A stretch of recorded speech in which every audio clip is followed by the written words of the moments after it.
Good morning, everyone. Rise and grind. Wednesday. What is Wednesday? Wednesday is White House Wednesday. The discussion for today is on the Third Amendment. You might think, well, what is the Third Amendment? And maybe we need to take a look. The Third Amendment states pretty clearly that no soldier shall, in the time of peace, be quartered in any house without the consent of the owner, nor in the time of war, but in a manner to be prescribed by law. When we look at that, I have to say, well, what does that really matter? And there are certainly some people who would look and say it doesn't much matter. One fact that we do know is that there has never been a Third Amendment issue decided by the Supreme Court of the United States. That fact comes to us by way of Lindsey Graham. So we might think, do we need to even have this? And let's just shut this discussion down right now, move on to whatever we want the issue of the day to be, and we can chat about that. But the reality is, it does matter. And I'm going to kind of go into my notes a little bit and talk about why it does matter. And if you are here, please chime in and let me know that you're here, and we will get you involved in the conversation. I said that we would have we have a seat over there for someone to sit in. We haven't found anybody to sit in it yet, so it's just me here doing my thing. As always, would love to have a live studio guest. Somebody get up real early in the morning and come on out and join us. Sit in it yet, so it's okay. Me here doing my thing. There are those that say I like listening to the sound of my own voice. However, I hate listening to the sound of reverb. So not going to have that on this morning. And so if you're here, please chime in comments.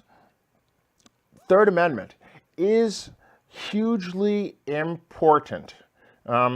If you wonder, and I'll come back to my notes in a second, why does the Third Amendment to the Constitution exist?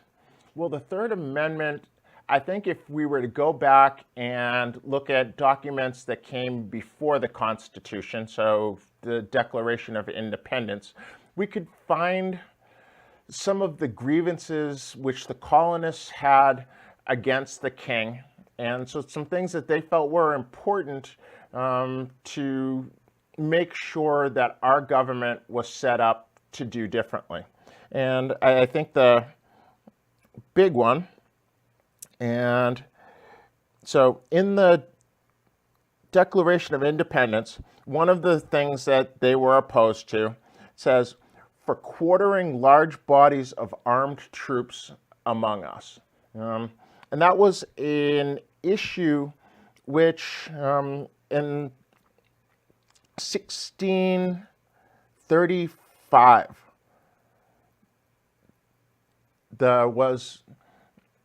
the British went about the process of putting troops in houses. They found ultimately it wasn't a cost-effective way of going about it, and so that act had been repealed. But then they did it again in, I believe, 1774, and the act expired in 1776, just before the Declaration of Independence. So this was an issue which was front and center in the minds of the colonists as they were drafting this document, that they didn't want to have troops billeted within their homes. And so they made sure that this wasn't going to happen. However, as we look at what that act says, it talks about in times of peace and in times of war. And so can't happen in times of peace, but it could happen in times of war if it was done in a manner which was prescribed by law. And we could look and we could say, we might be close to a situation where that could possibly happen. We are in a place currently where we are in a state of war. And so the state of war is actually what we are doing, the war against terror. It is a declared war, so to speak. Though I don't believe there has been a declaration of war issued, but we're not that far away from where some people could reasonably put forth the thought which says we need to find a way to get amongst the people who are the rabble-rousers, the people who are harboring the terrorists, and we need to put people amongst them. This type of action is what is often used by tyrants in order to infiltrate legally and break up the opposition. So when we have leadership who wants to put forth conspiracy theories all the time of there are those who are out to get us, the people, it's not unreasonable to think might go a step further in what wouldn't be the declaration of martial law, because that wouldn't work, but stepping back into saying, well, I'm a constitutionalist, I'm a fundamental constitutionalist, and what the Constitution says is, in a time of war, we are in war. We're fighting the terrorists. They're coming to get us. They've knocked down great big buildings. They're killing us. They're getting in cars and driving down roads and plowing us down. And we're unsafe. And it's not unreasonable to think that that would get extrapolated out into saying, we've got to get in and infiltrate them. We know where they are, but we can't get them. We're not close enough to them. They have too much ability to operate without us being able to see them under the cover of roofs, not darkness, roofs. And so what we've got to do is we've got to take our people, put them under their roofs.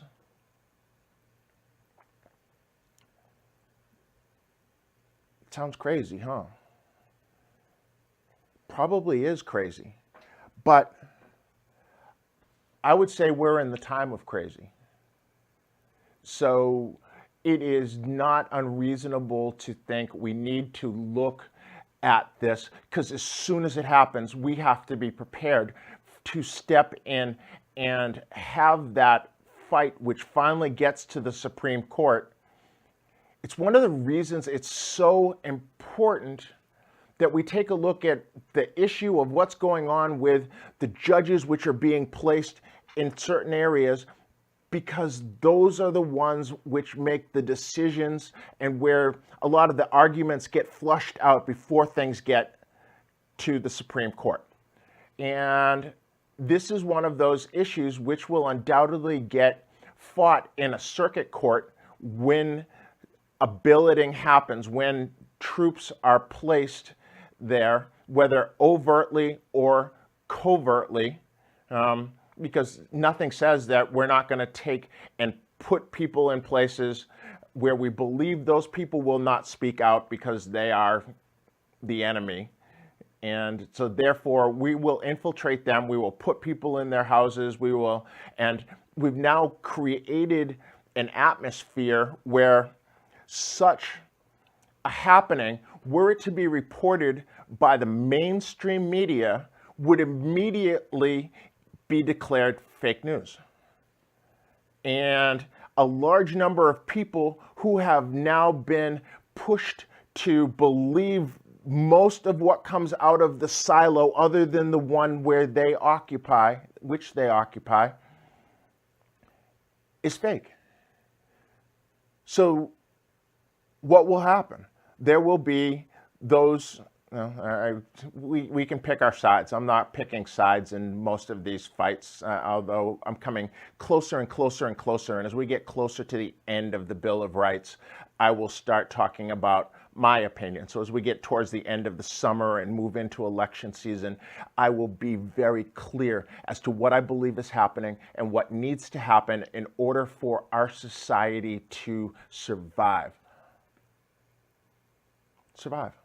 Not thrive, but survive, because I believe we are close to a place where we are in a war, which will also be a declared war, and it is a culture war. And it's always us against them.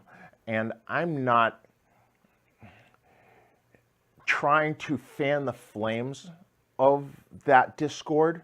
However, I'm fully aware that it exists and have to pick a side at some point in time. It's hard to be in the middle and take shots from both sides, unless we're some kind of Marvel superhero and we can set up stuff and bullets are bouncing off and bullets are bouncing off. I'm not a Marvel superhero, so I'm going to have to stake a claim, take out that stake, say, here's where I am, here's my position, here's what I believe, and here's what I'm going to do going forward to try to help people come to this position where I am.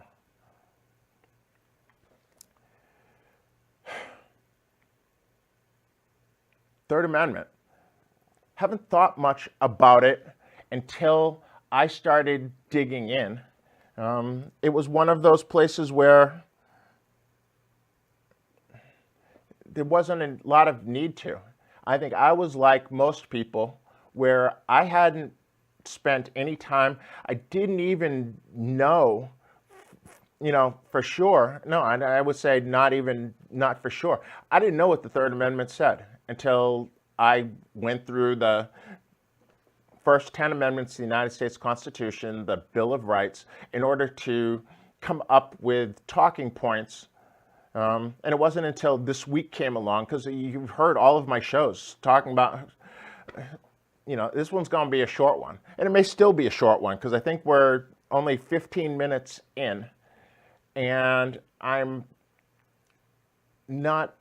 don't have a lot further to dig into the Third Amendment, because we've not had an issue which came about, which has brought it to the forefront. There has not been a challenge which has made it all the way to the Supreme Court, and that's because we have not taken and placed people in homes all the time. I think the one time recently where there was any kind of issue surrounding the Third Amendment was a case in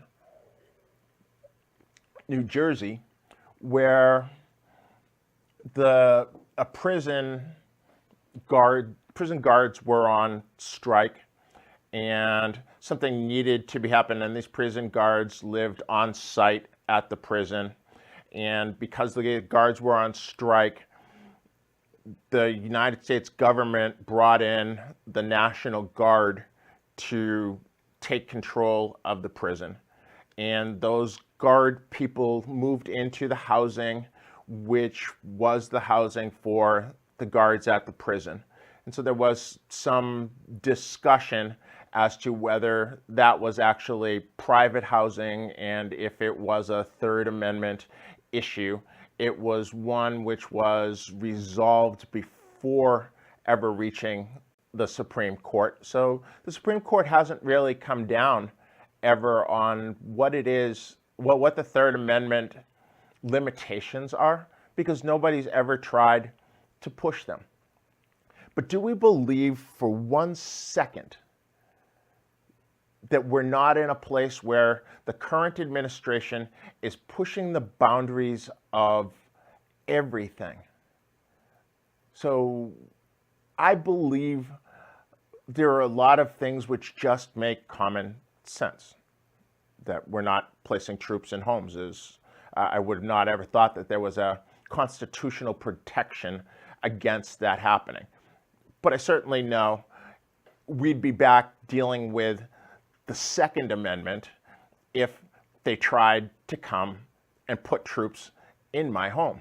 That you're not coming and living in my bedroom. You're not bringing those weapons in here, dude. That's just not how it's going to happen.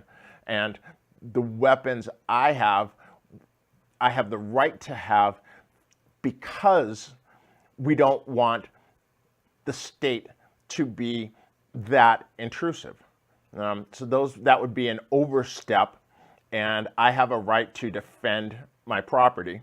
And if we were to look at the Third Amendment, where is it? It's the one that got lost. Well, why do things get lost? Things get lost often in plain sight because they get masked, they get shaded. And the Third Amendment lives between two amendments which have had a lot of attention, continue to get a lot of attention. The one we talked about last week, the Second Amendment, talking about the right to bear arms and that it will exist unfettered. There's where the debate comes in as to, well, what weapons can we actually have and who can have them and things. So there's that debate which throws shade over the Third Amendment.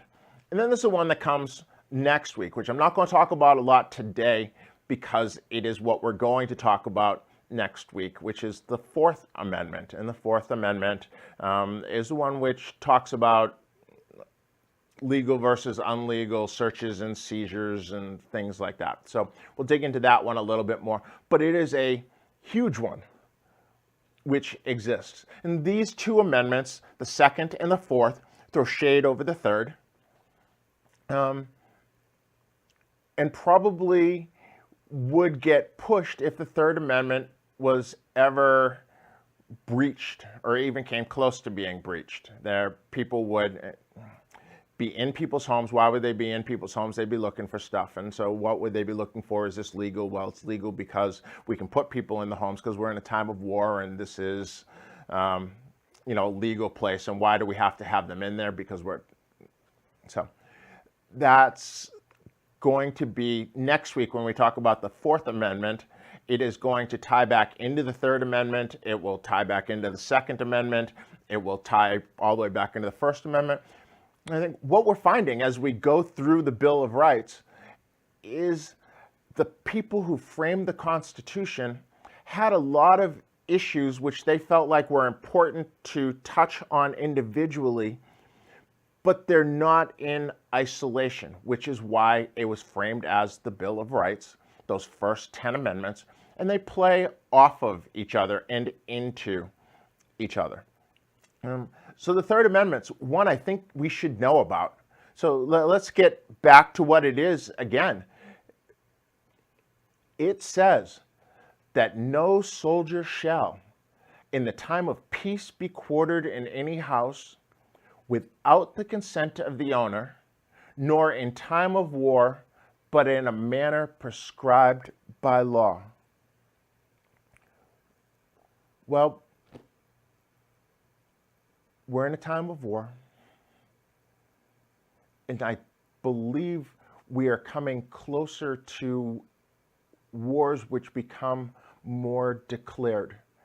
The culture war, and I believe the culture war is one which, if we don't get our hands wrapped around it pretty quickly, will become a civil war. And I don't want to be in a civil war. What I know about the last time we had a civil war, things got really ugly. Families got split apart because of what they believed. Hundreds of thousands of people at a time when the population of our country was so much smaller than what it is now. Hundreds of thousands of people lost their lives because of things they believed in really strong. I'm not sure if those things didn't just get pushed into a corner. I'm not sure they were ever really dealt with, ever really resolved. I lived in a place in the Northeast where what I heard for most of my life is those people in the South, why are they continuing to fight a war they lost? They already lost that war. Now they need to get on board and do what we do. Well, I don't think that's much different than what happens in a lot of other places where the official war ends, but the sentiments and the issues which caused it remain. And they simmer and simmer, and then something happens and somebody fans those flames a little bit, and then they bubble over.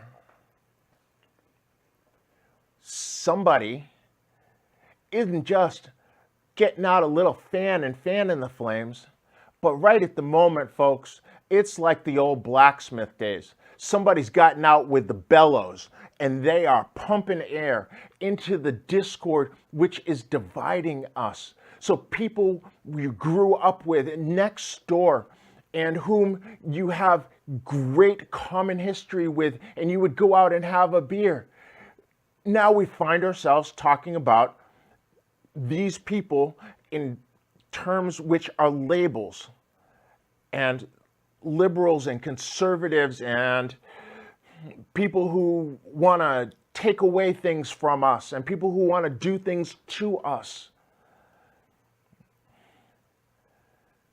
Man, if we were playing on the playground, if we were in Little League baseball together, if we played high school football together, if we lived in a dorm room, in a dorm together, if we were regularly out at parties, if we fought over who could get the same girl, those are the things which bind me together. And I don't believe we are at a place where we need to be dividing ourselves based on the fact that I now understand somebody's politics.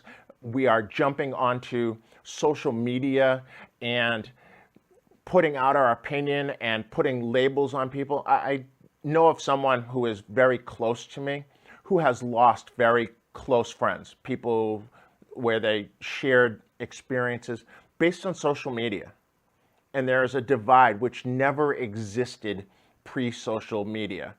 And one person being egged on to throw shade at another person, and the person receiving that being someone who makes intellectual arguments well, coming back at it and watching it. So somebody trying to make it, and you could probably guess who's throwing shade, who's kind of trying to make arguments, and we could put them in categories too.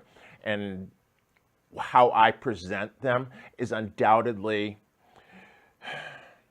somewhat influenced by, where I am personally, what I believe.